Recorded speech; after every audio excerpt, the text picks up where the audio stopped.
Meu nome é Carlos Oliveira, tenho 48 anos. E durante 25 anos da minha vida, dediquei cada minuto, cada respiração, cada batimento do meu coração para proteger esta cidade. Fui um policial exemplar, condecorado, respeitado pelos colegas e temido pelos bandidos. Mas hoje, sentado aqui sozinho no meu apartamento vazio, percebo que enquanto eu salvava vidas de desconhecidos, estava perdendo as pessoas mais importantes da minha própria vida. Esta é a história mais dolorosa que já vivi. E talvez seja a mais longa história que vou contar aqui hoje. Porque 25 anos de erros, de escolhas equivocadas, de prioridades invertidas, não podem ser resumidos em poucos minutos. É a história de como minha dedicação total à profissão destruiu meu casamento, afastou meus filhos e me deixou completamente sozinho. É a história de um homem que protegeu a cidade inteira, mas não conseguiu proteger sua própria família. Minha ex-esposa Amanda sempre dizia: Carlos, você ama mais a polícia do que a nós. Eu sempre negava. Sempre dizia que estava trabalhando por eles, para dar uma vida melhor para nossa família. Hoje, 5 anos depois do divórcio, entendo que ela estava completamente certa.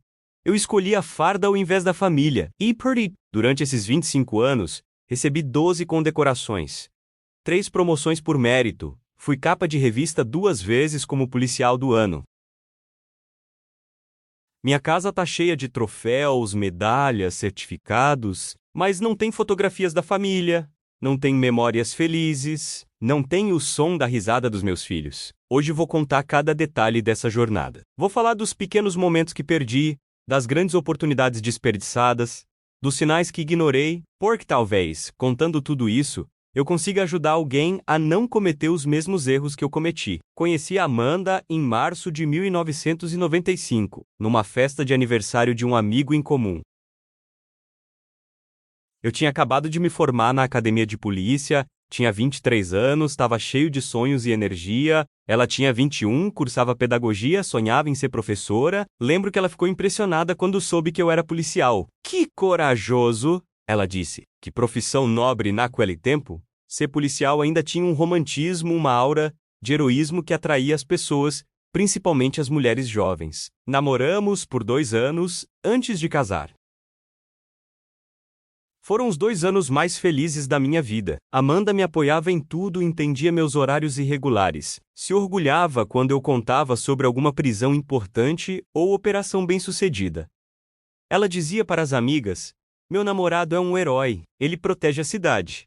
E eu me sentia realmente um herói ao lado dela. Casamos em 1997, numa cerimônia simples, mas linda.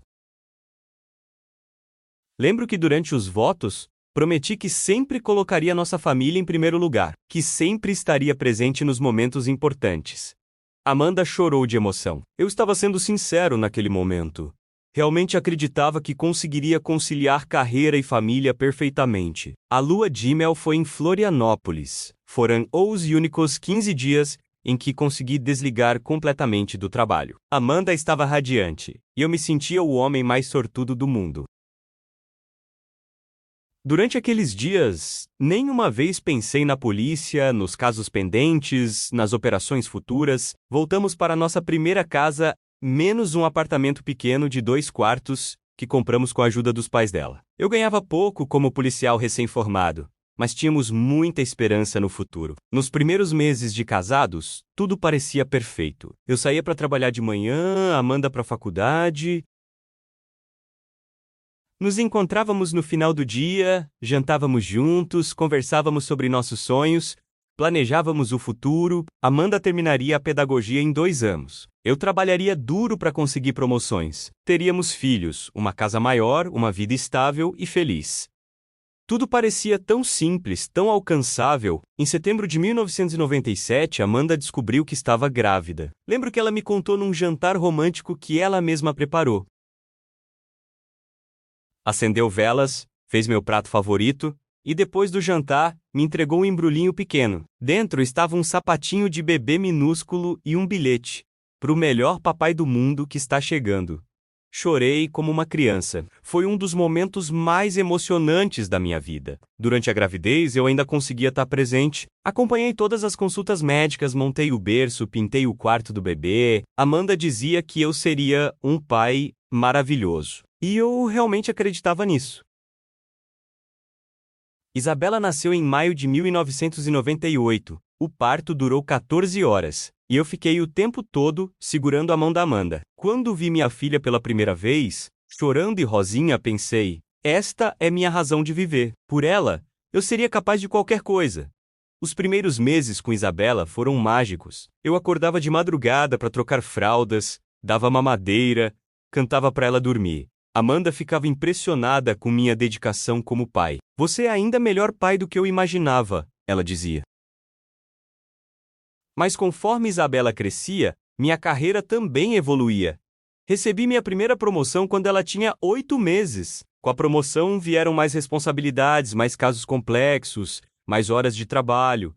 Em 1999, Amanda engravidou novamente. Pedro nasceu em março de 2000. Agora éramos uma família de 4 pessoas, numa casa pequena com orçamento apertado e 2 bebês para criar. A pressão financeira começou a me afetar.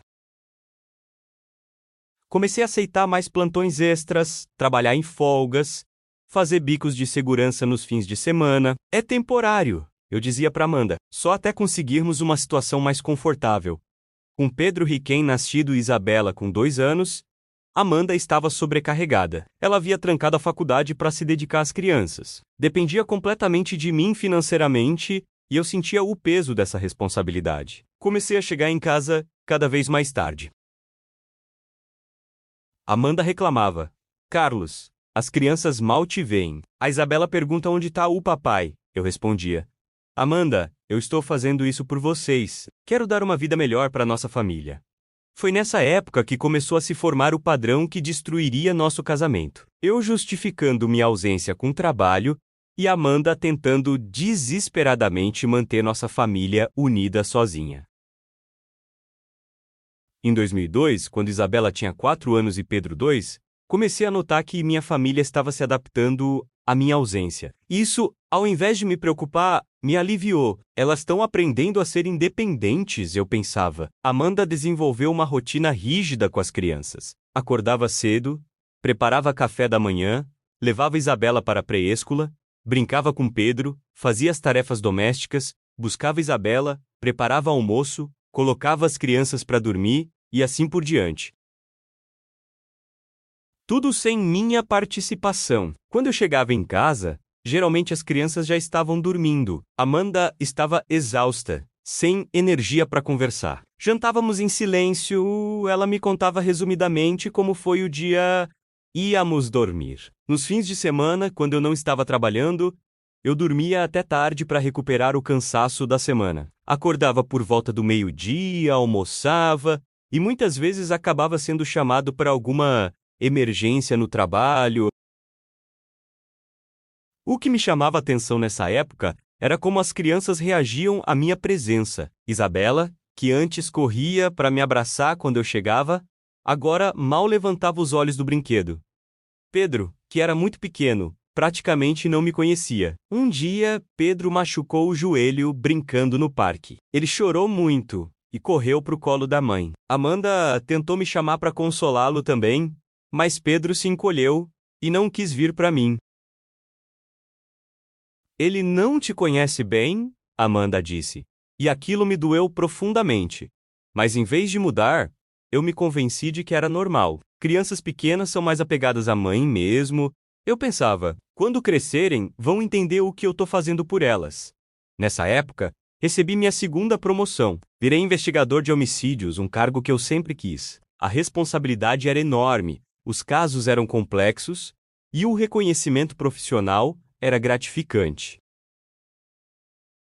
Lembro que quando contei para Amanda sobre a promoção, esperava que ela ficasse empolgada. Ela apenas perguntou: vai trabalhar ainda mais horas? Quando respondi que sim, ela só balançou a cabeça. Foi, também em 2002, que perdi o primeiro evento importante da vida dos meus filhos. Era a apresentação de Dia das Mães, da escola da Isabela. Ela havia ensaiado durante semanas uma musiquinha para cantar para Amanda. Na manhã da apresentação, recebi uma ligação sobre um homicídio que precisava de investigação imediata. Era um caso de grande repercussão, que poderia alavancar ainda mais minha carreira. Amanda? Eu disse, não vou conseguir ir à apresentação da Isa. Surgiu um caso muito importante. Ela me olhou com uma expressão que eu nunca tinha visto antes, uma mistura de decepção e resignação. Carlos, ela disse, a Isabela ensaiou durante um mês. Ela quer te mostrar como canta bonito. Eu sei, amor, mas você pode filmar. Eu vejo depois. Não é a mesma coisa, e você sabe disso. Fui trabalhar mesmo assim. O caso foi resolvido com sucesso. Recebi elogios dos superiores. Saiu uma matéria no jornal falando sobre minha competência. Quando cheguei em casa naquela noite, Amanda me mostrou o vídeo da apresentação. Isabela estava linda, cantando com um sorriso enorme no rosto. Mas no meio da música, ela parou de cantar e ficou procurando alguém na plateia. Amanda sussurrou no vídeo. Ela está procurando o papai. Meu coração apertou. Mas eu me convenci de que tinha feito a coisa certa. Ela vai entender quando crescer, eu pensava, Entry 2003 e 2007. Minha carreira decolou definitivamente. Me tornei um dos investigadores mais respeitados da cidade. Estava sempre envolvido nos casos mais importantes. Meu nome aparecia frequentemente nos jornais, mas paralelamente ao meu sucesso profissional, minha família se desintegrava lentamente.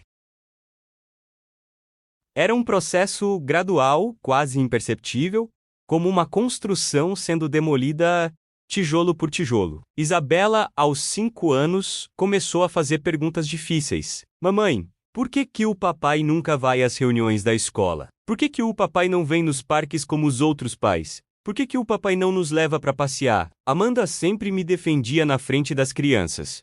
O papai está trabalhando para cuidar de vocês. Mas quando ficávamos sozinhos, ela desabafava. Carlos, as crianças estão estranhando sua ausência. Você está perdendo a infância delas.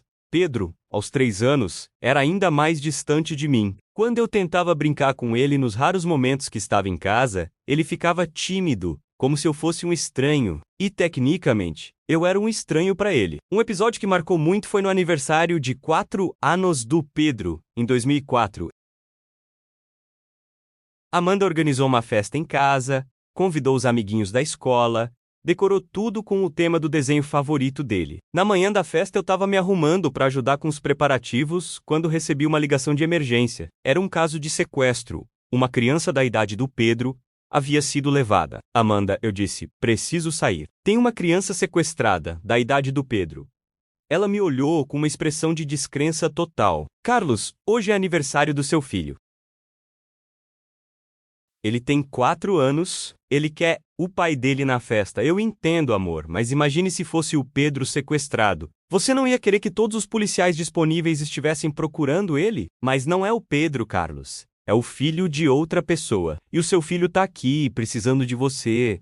Fui trabalhar mesmo assim. O caso foi resolvido com sucesso. Encontramos a criança, prendemos o sequestrador. Foi uma operação que recebeu muita cobertura da imprensa.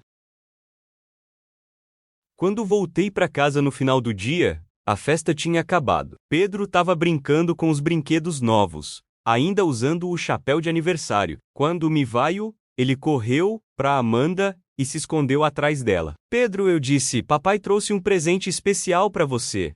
Ele olhou o presente que eu havia comprado no caminho de casa, mas não demonstrou muito interesse. Era como se ele tivesse desistido de esperar por mim. Amanda não falou comigo durante 3 dias. Quando finalmente falou, disse apenas: Carlos, você perdeu o aniversário do seu próprio filho para salvar o filho de outra pessoa. Pensa nisso. Eu pensei e me convenci de que havia feito a coisa certa. Um dia ele vai entender que o pai dele salvou uma criança, eu pensava. Em 2005, recebi minha 3ª promoção. Virei delegado auxiliar, um cargo de muita responsabilidade e prestígio. O salário também melhorou significativamente, e conseguimos nos mudar para uma casa maior. num bairro melhor. Amanda ficou feliz com a mudança, especialmente porque as crianças teriam mais espaço para brincar. Agora que temos uma situação financeira melhor, ela disse: talvez você possa trabalhar um pouco menos. Mas o contrário aconteceu. Com mais responsabilidade no trabalho, eu passei a trabalhar ainda mais horas. Chegava em casa às 22 horas 238, às vezes só de madrugada. Saía de manhã cedo, antes das crianças acordarem. Isabela, aos 7 anos, estava no segundo ano do ensino fundamental. Era uma criança brilhante, tirava notas excelentes, era querida pelas professoras, mas eu não participava de nada relacionado à vida escolar dela. Amanda ia sozinha às reuniões de pais, às apresentações, aos eventos da escola. As outras mães sempre perguntavam: onde está o Carlos? Amanda inventava desculpas, ele está trabalhando, surgiu uma emergência, ele queria muito estar aqui. Pedro, aos 5 anos, começou no jardim de infância. Era uma criança mais introspectiva que Isabela, mais observadora. Ele notava minha ausência de forma diferente, não reclamava, apenas se acostumou a não contar comigo. Foi nesse período que comecei a perceber que minha família havia criado uma dinâmica própria, da qual eu não fazia parte. Eles tinham rotinas, piadas internas, memórias compartilhadas que não me incluíam. Quando eu chegava em casa e tentava participar das conversas, havia sempre referências a coisas que eu não sabia, pessoas que eu não conhecia, eventos que eu havia perdido. Era como se eu fosse um visitante na minha própria casa. Um dia, Isabela estava contando para Amanda sobre um menino da escola que havia se machucado. Lembra quando eu caí da bicicleta no parque e você me levou no hospital? Ela disse: o médico foi o mesmo que cuidou de mim. Eu não sabia de nenhum acidente de bicicleta, de nenhuma ida ao hospital. Quando isso aconteceu? Eu perguntei a Amanda e Isabela se entreolharam. Há 3 meses, Carlos. Amanda disse: você estava viajando para aquele caso em São Paulo, eu não lembrava nem da viagem. Eram tantos casos, tantas operações, tantas viagens, que tudo se misturava na minha cabeça. Mas minha filha havia se machucado, ido ao hospital, e eu nem sabia. Naquela noite, tentei conversar com Amanda sobre isso. Por que você não me contou sobre o acidente da Isa? Eu contei, Carlos. Te liguei 3 vezes. Você disse que estava numa operação e que conversaríamos depois. Depois você esqueceu de perguntar. Era verdade. Eu me lembrava vagamente das ligações, mas na época estava tão focado no caso que ignorei. Ela ficou bem? Eu perguntei. Sim, ela ficou bem, mas ela perguntou por que o papai não veio no hospital. O que você disse? Disse que você estava salvando outras pessoas. Ela perguntou se outras pessoas eram mais importantes que ela. Eu não soube o que responder. Aquela conversa deveria ter me despertado para a realidade. Deveria ter me feito repensar minhas prioridades. Mas eu estava tão viciado no trabalho, tão obcecado pelo sucesso profissional, que consegui racionalizar até aquilo. Quando elas crescerem, vão entender. Eu me dizia, um dia elas vão se orgulhar de ter um pai que fez a diferença no mundo entre 2008 e 2012. Quando Isabela era adolescente 10-14 anos e Pedro pré-adolescente 8-12 anos. A distância entre nós se tornou um abismo intransponível. Isabela desenvolveu uma personalidade forte, independente, mas também distante de mim.